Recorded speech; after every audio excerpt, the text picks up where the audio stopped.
നമസ്കാരം. സ്പോട്ട് ലൈവിലേക്ക് സ്വാഗതം. KSRTC ബസ് തടഞ്ഞ സംഭവത്തിൽ തിരുവനന്തപുരം മുൻ മേയർ ആര്യ രാജേന്ദ്രനെയും ഭർത്താവ് സച്ചിൻ ദേവ് MLA-യും പോലീസ് കേസിൽ നിന്നും ഒഴിവാക്കാൻ ശ്രമിക്കുമ്പോൾ കോടതിയിൽ നിന്നും നടപടി ഉണ്ടാകുമോ? അതിൻ്റെ ചില സൂചനകൾ വരുന്നുണ്ട്. കോടതി ഇരുവർക്കും നോട്ടീസ് അയച്ചിരിക്കുകയാണ്. KSRTC ഡ്രൈവർ യദു നൽകിയ സ്വകാര്യ അന്യായ ഹർജിയിലാണ് Thiruvananthapuram judicial first class magistrate കോടതിയുടെ നടപടി. തലസ്ഥാനത്ത് നടുറോഡിൽ ബസ് തടഞ്ഞ കേസിൽ ആര്യ രാജേന്ദ്രനെയും സച്ചിൻ ദേവിനെയും ഒഴിവാക്കിയാണ് പോലീസ് കുറ്റപത്രം സമർപ്പിച്ചത്. വാഹനം തടഞ്ഞതിന് മേയറുടെ സഹോദരനെതിരെ പെറ്റി കേസ് മാത്രം ചുമത്തിയായിരുന്നു കുറ്റപത്രം. വിവരങ്ങളുമായി സാരംഗ് സുധാകരൻ ചേരുന്നുണ്ട്. സാരംഗ്, നമുക്കറിയാം, ഇതിലെ ദൃശ്യങ്ങളിൽ വളരെ വ്യക്തമായിരുന്നു. മുൻ മേയർ ആര്യ രാജേന്ദ്രനും ഭർത്താവ് സച്ചിൻ ദേവും കുടുംബാംഗങ്ങളും ചേർന്നൊരു KSRTC ബസ് തടയുന്നു. ആ ബസ് ഡ്രൈവറോട് അപമര്യാദയായി പെരുമാറുന്നു. പക്ഷേ പോലീസിൻ്റെ ഭാഗത്തുനിന്നും നടപടി ഉണ്ടായപ്പോൾ KSRTC ഡ്രൈവറായ സാധുവായ ഒരു ഡ്രൈവറെ, ഒരു യദു കൃഷ്ണനെ കേസിൽ പ്രതിയാക്കുന്നു. കുറ്റപത്രം സമർപ്പിച്ചപ്പോൾ മുൻ മേയറെയും ഭർത്താവിനെയും കേസിൽ നിന്നും ഒഴിവാക്കി. സഹോദരനെതിരെ ഒരു പെറ്റി കേസ് മാത്രം. പക്ഷേ യദു നിയമപോരാട്ടം തുടർന്നു. ഒടുവിൽ കോടതിയിൽ നിന്ന് നടപടി ഉണ്ടായിരിക്കുന്നു. ഇരുവർക്കും നോട്ടീസ് നൽകിയിരിക്കുകയാണ്. എന്താണ് കോടതി ഈ കേസിൽ വ്യക്തമാക്കുന്നത്? ടോം സൂചിപ്പിച്ച പോലെ തന്നെ 2024 ഏപ്രിൽ 27-നായിരുന്നു ഈ ഒരു കേസിന് ആസ്പദമായ സംഭവം നടക്കുന്നത്. തിരുവനന്തപുരം പാളയം സാഫല്യം കോംപ്ലക്സിന് സമീപത്ത് വെച്ച് ചെറിയൊരു ഓവർടേക്കിങ്ങുമായിട്ട് ബന്ധപ്പെട്ട ഒരു വിഷയവുമായി ബന്ധപ്പെട്ട് ഈ ഒരു ബസ് തടയുകയും പിന്നീട് അത് വാക്തർക്കത്തിലേക്കും പിന്നീട് വലിയൊരു രാഷ്ട്രീയ വിവാദമായി മാറുകയായിരുന്നു. പിന്നീടാണ് ആ ഒരു കേസിൻ്റെ ഒരു വ്യാപ്തി കൂടുകയും അത് ഒരു മേയറിനെതിരെയുള്ള ഒരു ആയുധമായി പ്രതിപക്ഷമടക്കം ഏറ്റെടുക്കുകയും പിന്നീട് സ്വാഭാവികമായും ആ കേസ് ഒരു രാഷ്ട്രീയ സമ്മർദ്ദത്തിൻ്റെ ഭാഗമായി പിന്നീട് ഇത് ഒരു പെറ്റി കേസായി മാത്രം ഒതുങ്ങുകയായിരുന്നു. ഈ ഒരു തുടക്കം മുതൽ തന്നെ ഈ ഒരു നിയമ പോരാട്ടത്തിന് സജ്ജനായി നിൽക്കുന്ന സമയത്ത് തന്നെ ആ ഒരു സമ്പൂർണ്ണമായ ഒരു പിന്തുണ ലഭിക്കാത്തൊരു സാഹചര്യം ഉണ്ടായിരുന്നു. അതിനൊപ്പം തന്നെ പലതവണ പോലീസ് സ്റ്റേഷനിൽ കയറിയിറങ്ങി അതിനുശേഷം തന്നെ കോടതിയിൽ സമീപിച്ചതിന് ശേഷമാണ് ഈ ഒരു കന്റോൺമെന്റ് പോലീസ് സ്റ്റേഷനിൽ നിന്നും കേസ് എടുത്തതും പിന്നീട് അന്വേഷണം ആരംഭിക്കുകയും ചെയ്തത്.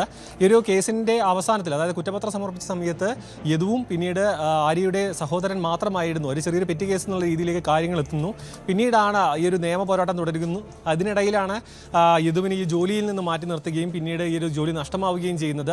പിന്നീടാണ് ഈ ഒരു കുറ്റപത്രത്തിൽ സ്വകാര്യ അന്യായം ആയിട്ട് കേസ് ഫയൽ ചെയ്യുകയും ഇതിൽ എല്ലാവരെയും, അതായത് ആര്യയും ഒപ്പം സച്ചിൻ ദേവിനെയും ഒപ്പം ഉണ്ടായിരുന്ന സഹോദരനെയും സഹോദരൻ്റെ ഭാര്യയെ അടക്കം പ്രതി ചേർക്കണമെന്ന ആവശ്യം ഉന്നയിച്ചുകൊണ്ട് കോടതിയെ സമീപിക്കുകയായിരുന്നു. ഇതിനൊപ്പം തന്നെ വളരെ പ്രധാനപ്പെട്ട ഒരു കാര്യം, ഈ സമയത്ത് ഈ ഒരു സർവീസ് നടത്തുന്ന സമയത്ത് കണ്ടക്ടറായിരുന്ന സുബിനെ പ്രതി ചേർക്കണമെന്നൊരു ആവശ്യം പ്രധാനമായി ഉന്നയിക്കുന്നുണ്ട്. കാരണം ഇതിൽ വലിയൊരു തെളിവായി നിലനിന്നത് ഈ ഒരു CCTV ക്യാമറയായിരുന്നു. ഈ CCTV ബസ്സിനകത്തുള്ള CCTV ക്യാമറയിലെ മെമ്മറി കാർഡ് നശിപ്പിക്കപ്പെടുകയായിരുന്നു ചെയ്തത്. അത് വീണ്ടെടുക്കാൻ പോലീസിന് കഴിഞ്ഞില്ല. ഇത് നശിപ്പിച്ചത് സമ്മർദ്ദത്തെ തുടർന്ന് ഈ ഒരു കണ്ടക്ടറാണെന്നൊരു ആരോപണം തുടക്കം മുതൽ തന്നെ യദു ആരോപിച്ചിരുന്നു.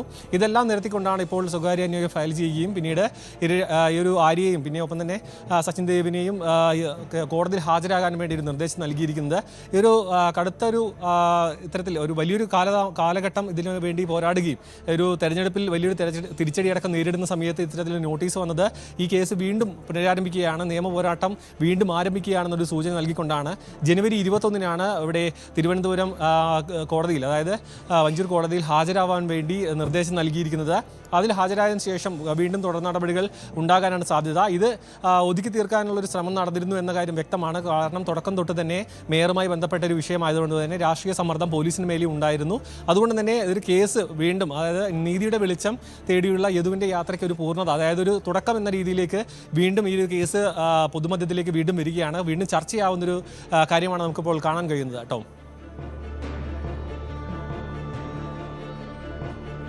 അതാണ് സാരംഗ് സൂചിപ്പിച്ചതുപോലെ. നമുക്കറിയാം, ഈ കഴിഞ്ഞ തദ്ദേശ തെരഞ്ഞെടുപ്പിലടക്കം ഇതേറെ ചർച്ചയായതാണ്. മാത്രമല്ല, അതിനുശേഷം CPM-നുള്ളിൽ പോലും ഈ മുൻ മേയർ ആര്യ രാജേന്ദ്രൻ്റെ നടപടികൾ, ശൈലികൾ വിമർശിക്കപ്പെട്ടതാണ്. അതിൽ മുൻ കൗൺസിലർ തന്നെയായത് CPM-ൻ്റെ ഒരു മുൻ കൗൺസിലർ, യുവ കൗൺസിലർ തന്നെ വിമർശനം ഉന്നയിച്ചത് ആര്യ രാജേന്ദ്രൻ്റെ രീതി തൻ്റെ മുകളിലുള്ളവരോട് ഭയങ്കര വിധേയത്വം കാണിക്കും, താഴെയുള്ള ആളുകളോട് അപമര്യാദയായി പെരുമാറുന്ന, അവരുടെ പുച്ഛത്തോടെ കാണുന്നൊരു സമീപനമുണ്ട്. ഒരുപക്ഷെ നമുക്കറിയാം, ഈ കഴിഞ്ഞ തെരഞ്ഞെടുപ്പിൽ തിരുവനന്തപുരം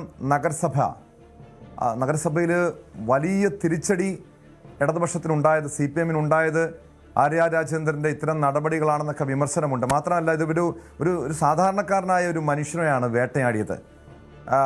വഴി തടയുന്നെന്ന് മാത്രമല്ല, അതിനുശേഷം കള്ളക്കേസ് എടുക്കുന്നു പോലും ആരോപണമുണ്ട്. ആ സാധുവിനെ എത്രത്തോളം വേട്ടയാടിയെന്ന് നമുക്ക് വളരെ വ്യക്തമായ കാര്യമാണ്. പക്ഷേ ഈ കേസിൽ ഇനി എന്തായിരിക്കും പോലീസിൻ്റെ ഭാഗത്തു നിന്നുണ്ടാകാൻ പോകുന്ന നടപടി? കാരണം ഈ കുറ്റപത്രത്തിൽ നിന്നൊക്കെ ഇവരെ ഒഴിവാക്കുന്ന സാഹചര്യമാണ്. കോടതി രണ്ടുപേർക്കും നോട്ടീസ് അയച്ചിട്ടുണ്ട്. ഇനി മറ്റേതെങ്കിലും നടപടികൾ ഈ വിഷയത്തിൽ കോടതിയിൽ നിന്നും അതല്ലെങ്കിൽ പോലീസിൻ്റെ ഭാഗത്തുനിന്നുണ്ടാകുമോ? ടോം സൂചിപ്പിച്ച പോലെ തന്നെ ഈ ഒരു കേസ് അത് 2024 നടന്നതാണെങ്കിൽ പോലും 25 ഇപ്പോൾ നടന്ന കോർപ്പറേഷൻ ഇലക്ഷനിലടക്കം പ്രതിഫലിച്ചു എന്ന് തന്നെ വേണമെങ്കിൽ മനസ്സിലാക്കാം. കാരണം വലിയൊരു തിരിച്ചടി CPM-നേറ്റത് ഇത്തരത്തിൽ നടന്ന ഒരു കേസായിക്കോട്ടെ, ഇതുമായി ബന്ധപ്പെട്ട ഒരു ആര്യ രാജേന്ദ്രൻ്റെ ഒരു പ്രവർത്തന ശൈലി തന്നെ വിമർശിക്കപ്പെട്ടിരുന്നു. കാരണം ഫലം വന്ന ഉടൻ തന്നെ ഒരു പാർട്ടിക്കകത്തു നിന്നും കൗൺസിലർമാരിൽ നടക്കുന്ന ഈ ഒരു പ്രവർത്തന ശൈലിയെ വിമർശിച്ചുകൊണ്ടുള്ള ഒരു ആരോപണങ്ങൾ പല ഭാഗത്തു നിന്നും ഉയർന്നിരുന്നു. പക്ഷേ അത് പാർട്ടി തീർത്തും അവഗണിച്ചിരുന്നു.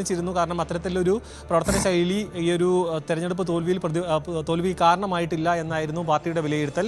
പക്ഷേ ഈ ഒരു കേസ് വീണ്ടും പൊതുരംഗത്തേക്ക് വരുമ്പോൾ, അത് വീണ്ടും വിശകലനം ചെയ്യുമ്പോൾ, ഇതിൽ കൃത്യമായൊരു അന്വേഷണം നടക്കുകയാണെന്നുണ്ടെങ്കിൽ അത് വീണ്ടും ഒരു ആര്യയ്ക്ക് ഒരു തിരിച്ചടി ആവാനുള്ള സാധ്യതയുണ്ട്. കാരണം പോലീസിന് മേൽ സമ്മർദ്ദം ഉണ്ടായിരുന്നു എന്ന കാര്യം വ്യക്തമാണ്.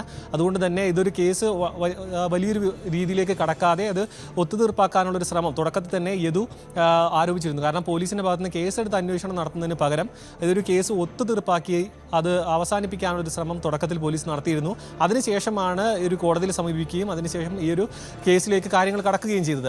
പിന്നീടാണ് ഈ ഒരു കുറ്റപത്രത്തിലേക്ക് അടക്കം അന്വേഷണം നടത്തി കുറ്റപത്രം സമർപ്പിച്ചപ്പോഴും ഒരു ഒത്തുതീർപ്പിൻ്റെ ഒരു ഭാവം തന്നെയായിരുന്നു ഈ കുറ്റപത്രത്തിനടക്കം ഉണ്ടായിരുന്നത്. അതായത് ഒരു പെറ്റി കേസ് എന്ന തരത്തിലേക്ക് അത് ഒതുങ്ങുകയായിരുന്നു. പക്ഷേ ഒരു കാലം കഴിയുന്നതിനോടുകൂടി ഈ ഒരു യദുവിന് ഈ ജോലി നഷ്ടപ്പെടുകയും ഇപ്പോൾ സ്വകാര്യ ബസ് ഡ്രൈവറായിട്ട് ജോലി നോക്കുകയടക്കം ചെയ്യുകയായിരുന്നു. അപ്പോൾ ഈ ഒരു കൂടുതൽ നടപടികൾ അതായത് കോടതിയുടെ പരിഗണനയിൽ വരുന്ന ഒരു കാര്യമായിരുന്നു. സ്വകാര്യ അന്യായമാണ് ഇപ്പോൾ ഫയൽ ചെയ്തിട്ടുള്ളത്. അതിൽ 21-ന് ഹിയറിംഗിന് ഹാജരാകണം. അതിൽ കൂടുതൽ ഈ ഒരു രണ്ട് ഭാഗവും കേട്ടതിന് ശേഷമായിരിക്കും കോടതി ഈ ഒരു കുറ്റപത്രം റദ്ദാക്കണമോ അതോ കൂടുതൽ അന്വേഷണത്തിന് ഉത്തരവിടണോ എന്ന കാര്യത്തിലടക്കം വ്യക്തത വരികയുള്ളൂ. ഒപ്പം ഇതിൽ നമുക്ക് മനസ്സിലാക്കാൻ കഴിയുന്നത് ഈ ഒരു സഹോദരൻ മാത്രമല്ല, സഹോദരൻ്റെ ഭാര്യയും ഈ കേസിൽ ഉൾപ്പെട്ടിട്ടുണ്ട്. മാത്രമല്ല ഈ ഒരു നഷ്ടപ്പെട്ടു പോയ CCTV ദൃശ്യങ്ങൾ അത് വീണ്ടെടുക്കാനുള്ളൊരു ശ്രമം, അതിന് നിർദ്ദേശം കോടതിയുടെ ഭാഗത്തുനിന്ന് ഉണ്ടാകുമോ, അതെങ്ങനെ നഷ്ടപ്പെട്ടു എന്ന കാര്യമടക്കം സുപ്രധാനമാണ്. കാരണം ഈ ഒരു കണ്ടക്ടറെ ചോദ്യമുനയിൽ നിർത്തിക്കൊണ്ടായിരുന്നു ഈ യദുവിൻ്റെ ഒരു വിമർശനം ഉയർന്നത്. മാത്രമല്ല ഇത് സ്വകാര്യ അന്യായത്തിലടക്കം പരാമർശിച്ചിട്ടുണ്ട്. അതടക്കം വിലയിരുത്തിക്കൊണ്ട് രണ്ട് ഭാഗവും കേട്ടതിന് ശേഷമായിരിക്കും അടുത്ത മാസമാണെങ്കിൽ പോലും അതിലൊരു കൂടുതൽ നടപടികളിലേക്ക്, അതായത് പുനരന്വേഷണം അടക്കം ഒരു സാധ്യത തള്ളിക്കളയാൻ കഴിയില്ല. ഈ ഒരു കുറ്റപത്രം റദ്ദാക്കുമോ എന്നടക്കം കോടതിയുടെ പരിഗണനയിൽ വരുന്നൊരു കാര്യമാണ്. ഇനിയിപ്പോൾ ഈ ഒരു രണ്ട് ഭാഗത്തിൻ്റെയും ഒരു ഹിയറിംഗ് നടത്തിയതിന് ശേഷമായിരിക്കും ഇതിൽ കൂടുതൽ കോടതിയുടെ തീരുമാനത്തിലേക്ക് കടക്കുക കേട്ടോ. തീർച്ചയായും അതൊരു സ്വാഭാവിക നടപടിയാണ്. ഒരു സ്വകാര്യ ഹർജി ഫയൽ ചെയ്യുമ്പോൾ സ്വാഭാവികമായി എതിർകക്ഷിക്ക് നോട്ടീസ് അയക്കുന്നത്. പക്ഷേ ഇവിടെ ഈ കേസിൽ പോലീസിൻ്റെ നിലപാട് കോടതി തേടിയിട്ടുണ്ടോ? മാത്രമല്ല അങ്ങനെ ഒരു നിയമ പോരാട്ടം തുടരാൻ തന്നെയാണ് യദുവിൻ്റെ തീരുമാനം. ഒരു പുനരന്വേഷണം ഈ കേസിൽ വേണം എന്നൊരാവശ്യം ഈ KSRTC ഡ്രൈവറായിരുന്ന യദു ഉന്നയിക്കുന്നുണ്ടോ? ടോം, അത്തരത്തിൽ തന്നെയാണ് ഈ ഒരു യദുവിൻ്റെ തുടക്കത്തിൽ തന്നെയുള്ള ആവശ്യം. കാരണം നീതി, അതായത് ഇതിൽ സത്യം തൻ്റെ ഭാഗത്താണ്, താൻ യാതൊരുവിധ തെറ്റും ചെയ്തിട്ടില്ല. മാത്രമല്ല ഈ ഒരു സംഭവത്തിൻ്റെ ഭാഗമായി ജോലി നഷ്ടപ്പെടുന്നു. അതായത് ഒരു KSRTC-യിലെ ജീവനക്കാരെന്ന തരത്തിൽ ജോലിയിൽ നിന്നും ആദ്യം മാറ്റി നിർത്തുകയായിരുന്നു. പിന്നെ ഒരു ജോലിയിൽ നിന്നും മാറി വീണ്ടും ഒരു പഴയ ജോലിക്ക് അടക്കം കടക്കേണ്ട ഒരു സാഹചര്യം ഉണ്ടായി. ആ ഒരു സാഹചര്യം നോക്കുകയാണെന്നുണ്ടെങ്കിൽ തൻ്റെ ജീവിതത്തിൽ മൊത്തത്തിലൊരു മാറ്റം വന്നു. അതായത് ഒരു തിരിച്ചടി, വലിയൊരു ചെയ്യാത്തൊരു തെറ്റിനടക്കം ഈ ഒരു ജോലിയിൽ നിന്ന് മാറ്റി നിർത്തുകയും മറ്റും ഉണ്ടായത്. അതുകൊണ്ട് തന്നെ ഇതിൽ സത്യം പുറത്തേക്ക് വരണം. കാരണം അവസാനം കുറ്റപത്രം സമർപ്പിച്ച സമയത്ത് താൻ കുറ്റക്കാരനാണ് എന്ന തരത്തിലേക്കാണ് കാര്യങ്ങൾ എത്തിയത്. അതിലൊരു വ്യക്തത വേണം. കാരണം ഈ ഒരു സംഭവത്തിൽ താൻ മാത്രമല്ല കുറ്റക്കാരൻ, എന്താണ് ഉണ്ടായത് എന്ന കാര്യം ഒരു കോടതിയെയും നിയമവ്യവസ്ഥയും ഒപ്പം തന്നെ ജനങ്ങളെയും അറിയിക്കേണ്ട ഒരു ബാധ്യസ്ഥത അദ്ദേഹത്തിന് ഉണ്ട് എന്ന ഒരു തീരുമാനത്തിലാണ് ഇപ്പോൾ അദ്ദേഹം ഈ ഒരു സ്വകാര്യ അന്യായം ഫയൽ ചെയ്തിരിക്കുന്നത്. അതിൽ ഒരു കോടതി നടപടി ഉണ്ടായതും അത്തരത്തിലാണ്. അതുകൊണ്ട് തന്നെ നിയമ പോരാട്ടം, ഈ ഒരു പോലീസ് കേസ് കുറ്റപത്രം സമർപ്പിച്ചതുകൊണ്ട് മാത്രം ഈ കേസ് അവസാനിച്ചു പോകുന്നില്ല ഉണ്ടാകുന്നില്ല എന്ന് വേണം മനസ്സിലാക്കാൻ. അതിൻ്റെ ഒപ്പം തന്നെ കൂടുതൽ, അതായത് ഈ എത്രത്തോളം മേൽക്കോടതിയിലേക്ക് പോവുകയാണെങ്കിലും അത്രയും പോയി ഈ ഒരു നീതി തേടുക, അതായത് സത്യം പുറത്തേക്ക് കൊണ്ടുവരാനുള്ള ഒരു ശ്രമമാണ് നടത്തുന്നത്.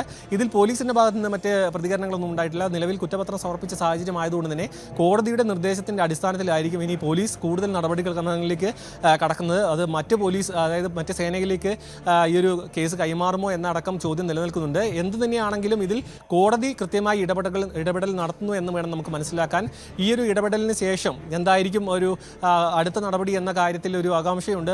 മാത്രമല്ല ഒരു കേസ് പുനരന്വേഷണം അടക്കം നടക്കുകയാണെന്നുണ്ടെങ്കിൽ വരുന്ന നിയമസഭാ ഇലക്ഷനിലടക്കം ഒരു പേരായി മുന്നോട്ട് വയ്ക്കുന്ന ആര്യയ്ക്ക് അതൊരു വലിയൊരു തിരിച്ചടിയാവും. കാരണം അത് രാഷ്ട്രീയമായി പ്രതിപക്ഷവും മറ്റ് മുന്നണികളും ഉപയോഗിക്കുന്ന കാര്യം തീർച്ചയാണ്. കാരണം തിരുവനന്തപുരം പോലെയുള്ളൊരു മണ്ഡലത്തിൽ ഇങ്ങനെ ഒരു തിരിച്ചടി ഏറ്റു നിൽക്കുന്ന സമയത്ത് അതിൽ നിന്നും ഉയർന്നു വരാനുള്ള ഒരു സാഹചര്യം വീണ്ടും ഉണ്ടാക്കിയെടുക്കുന്ന സമയത്താണ് ഈ കേസ് വീണ്ടും പൊങ്ങി വരികയും അത് രാഷ്ട്രീയ ചർച്ചകൾക്ക് ഇനി വരും ദിവസങ്ങളിൽ ഈ ഒരു വിഷയം രാഷ്ട്രീയ ചർച്ചകൾക്ക് കാരണമാവുകയും ചെയ്യും. അതുകൊണ്ട് തന്നെ ഒരു പോലീസിൻ്റെ ഭാഗത്തുള്ള നടപടി അത്ര പെട്ടെന്ന് ഉണ്ടാകുമെന്ന് തോന്നുന്നില്ല. കോടതി നിർദ്ദേശം അനുസരിച്ചുകൊണ്ടായിരിക്കും. കാരണം ആഭ്യന്തരമടക്കം കൈയാളുന്ന ഈ ഒരു സർക്കാരിൻ്റെ ഭാഗത്തു നിന്നും അങ്ങനെ ഒരു ഇടിപിടി എന്ന തരത്തിലൊരു നീക്കം ഉണ്ടാവാനൊരു സാധ്യതയില്ല. കാരണം ഒരു കോടതി നടപടികൾ കോടതി നിർദ്ദേശത്തിന് അടിസ്ഥാനത്തിൽ, കാരണം സാധാരണക്കാരായ മനുഷ്യർക്ക് പോലീസിൽ നിന്ന് നീതി നിഷേധിക്കപ്പെട്ടാലും അവസാനത്തെ ആശ്രയം കോടതിയാണ്. അതുകൊണ്ട് തന്നെയാണ് യദു കോടതിയെ സമീപിച്ചത്.